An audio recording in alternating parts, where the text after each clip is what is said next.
to have fun, first of all, and to educate yourselves, to learn more, to be more. I didn't know I was going to speak today, but I'm an improviser, so not a problem. But I have one thing I really want you all to know. Everyone in this room is a powerful person. Every single one of you is a powerful, amazing, and brilliant person. You are all smart. And we live in a world that's changing really rapidly. Changing all the time. I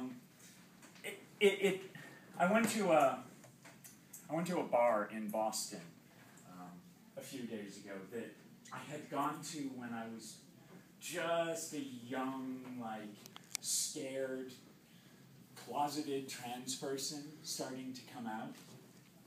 And it was this dark, scary place.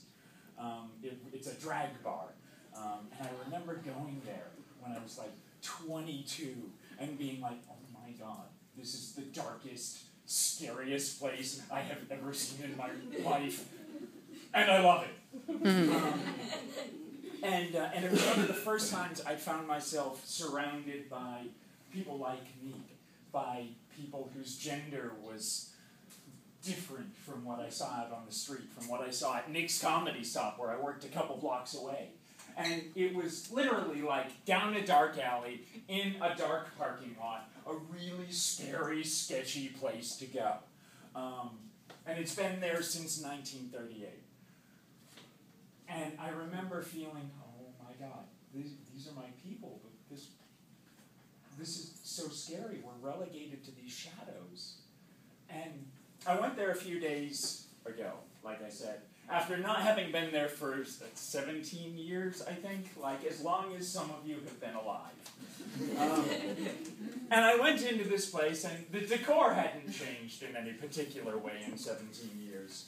But everything else had. First of all, it was in a brightly lit parking lot behind a huge modern hotel, and there were still, drag queens and all kinds of interesting people with alternative genders like me, but there were also a bachelorette party going on. It had become a place where people went from where straight couples from the suburbs went to have a date, because it was no longer frightening in the same way, because although this one place hadn't changed much at all, the entire society around it had changed and is changing.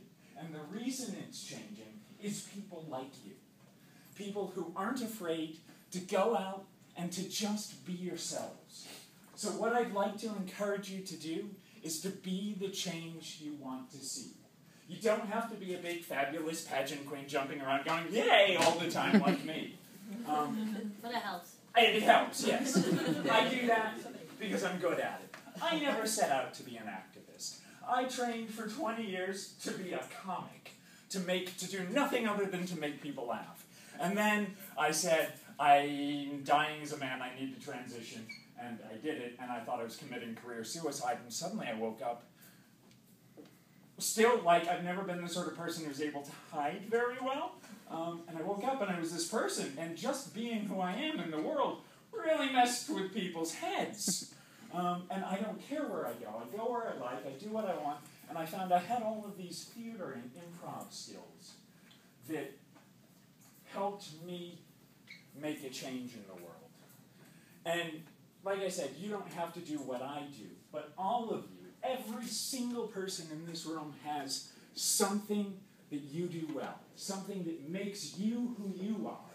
Maybe you're a good writer, or you're surprisingly good at basketball, despite the fact that everybody calls you a fag. Or you look really good, you have great fashion sense, or you're super smart, or you're good at quantum physics.